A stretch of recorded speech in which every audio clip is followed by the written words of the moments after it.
Hey guys, I'm CinnamonToastKen, and welcome back to another episode of the Stanley Parable. This is just a little extra episode of me running around and finding little Easter eggs and extra things that I missed the first time playing through. So I hope you enjoy it, and I'll see you later.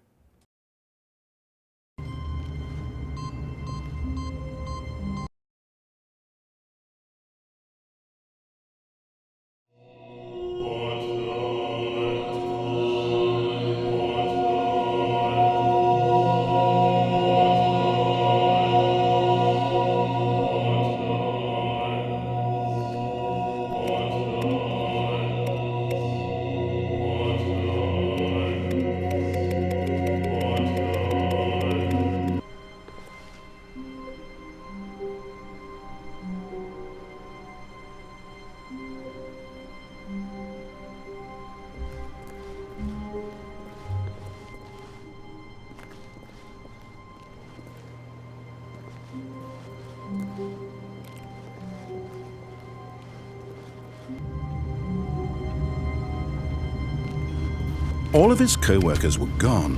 What could it mean? Stanley decided to go to the meeting room. Perhaps he had simply missed a memo.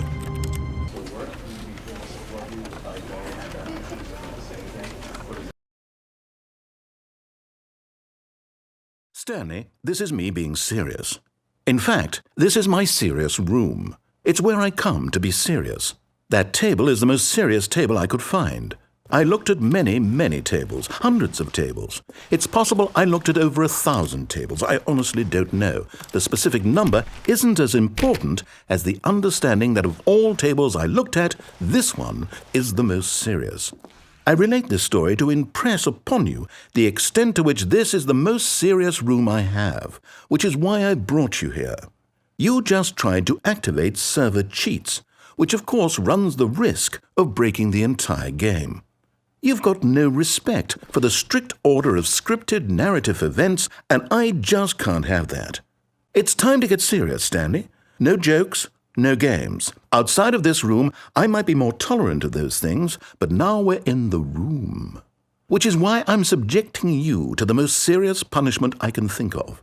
100 billion trillion years standing here in the serious room. Perhaps after that, we can talk about the severity of your actions and whether you've learned anything.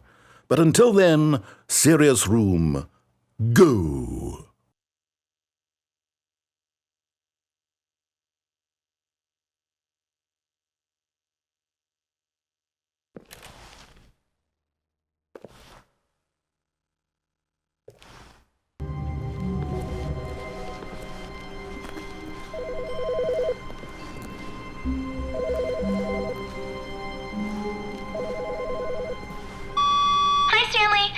Just wanted to leave you a message to let you know there's a few things I need you to pick up on your way home from work today.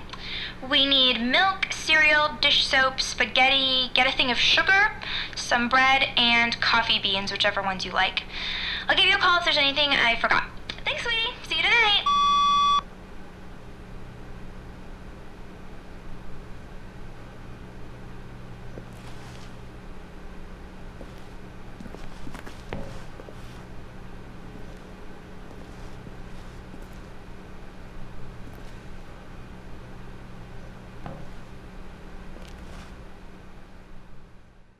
At first, Stanley assumed he'd broken the map, until he heard this narration and realized it was part of the game's design all along.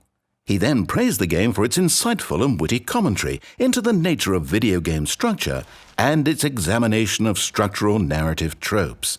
So, now that you're here, what do you think? Isn't this a fun and unique place to be? Why don't we take a minute just to drink it all in? Okay, I'm over it now. What do you think? Are you sick of this gag yet?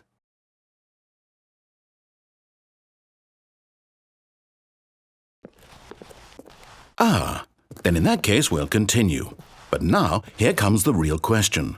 What do you think would have happened if you had told me that you wanted this to stop? Do you think it would have been particularly different? Would I have taken the same idea but rephrased it superficially to fit that answer? Perhaps you never would even have thought of it if I hadn't brought up the issue in the first place. Oh, now think about it. Will it be worth it for you to restart and then come back here just to do the other option? Clearly, this whole gag takes some time. What if the other option is even longer? How long will you spend in total just to have heard all the narration? Oh, and this is rich. Perhaps you've just played the other option, and now you've come to see what happens in this one. So, what do you think? Which choice was the better one? Imagine if you had selected Continue on your first playthrough, how tantalizing it would be not knowing what happens when you pick the other option. Indeed, you are one of the lucky ones.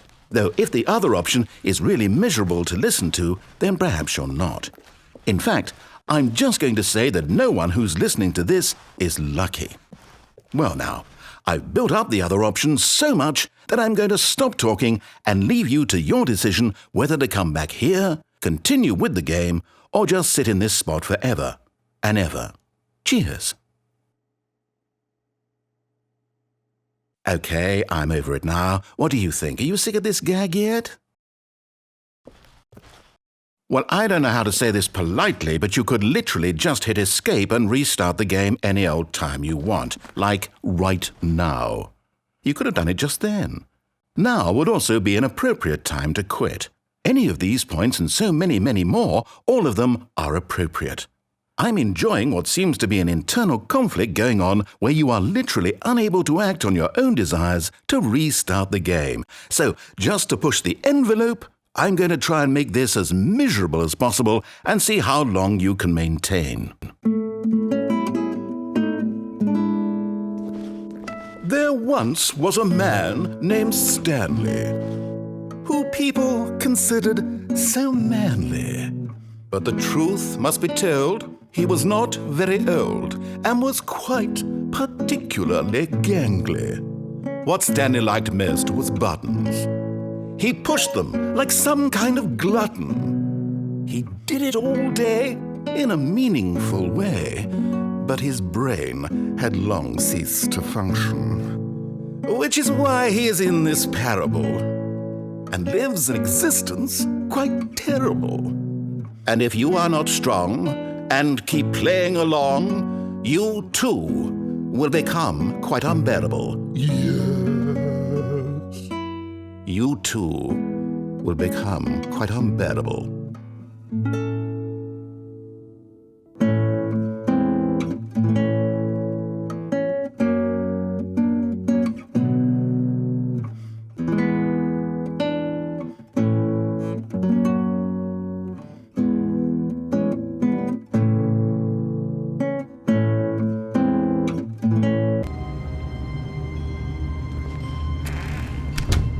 But Stanley simply couldn't handle the pressure. What if he had to make a decision? What if a crucial outcome fell under his responsibility? He had never been trained for that. No. This couldn't go any way except badly. The thing to do now, Stanley thought to himself, is to wait. Nothing will hurt me. Nothing will break me. In here I can be happy forever. I will be happy.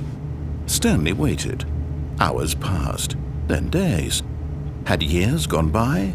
He no longer had the ability to tell. But the one thing he knew for sure, beyond any doubt, was that if he waited long enough, the answers would come.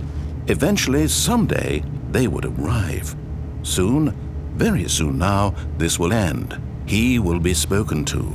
He will be told what to do. Now it's just a little bit closer. Now it's even closer. Here it comes. Of disbelief, Stanley decided to go. Stanley stepped into the broom closet, but there was nothing here, so he turned around and got back on track.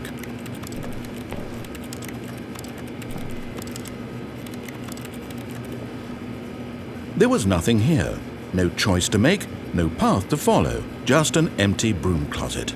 No reason to still be here.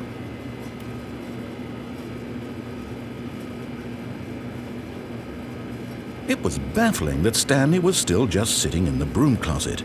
He wasn't even doing anything. At least if there was something to interact with, he'd be justified in some way. As it is, he's literally just standing there doing sweet FA.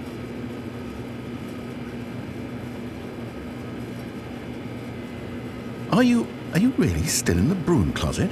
Standing around doing nothing? Why?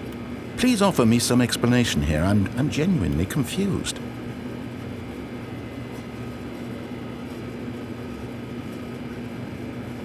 You do realize there's no choice or anything in here, right?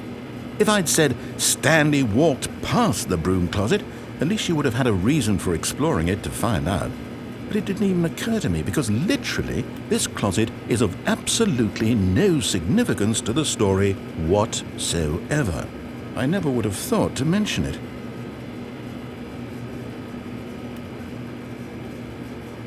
Maybe to you this is somehow its own branching path. Maybe when you go talk about this with your friends, you'll say, "Oh, did you get the broom closet ending? The broom closet ending was my favorite." I hope your friends find this concerning.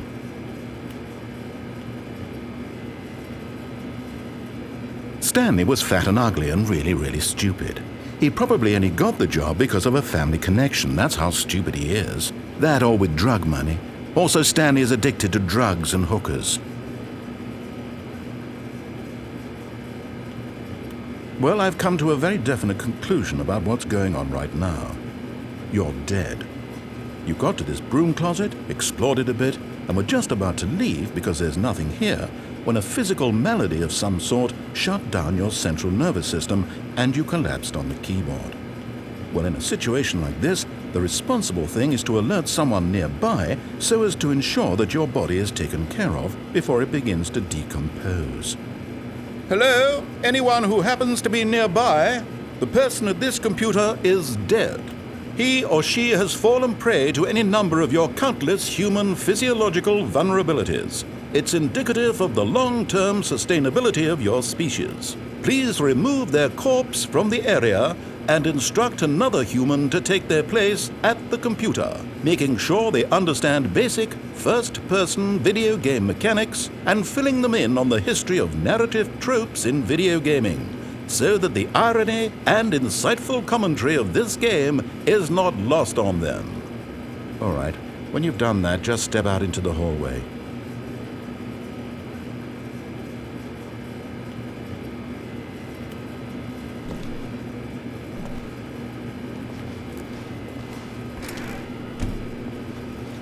Ah, second player. It's good to have you on board. I guarantee you can't do any worse than the person who came before you. You too? Unbelievable.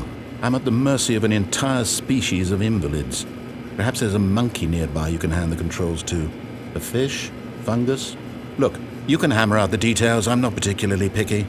I'll just be waiting for when you're ready to pick up the story again.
On the keypad, Stanley happened to input the correct code by sheer luck. Amazing.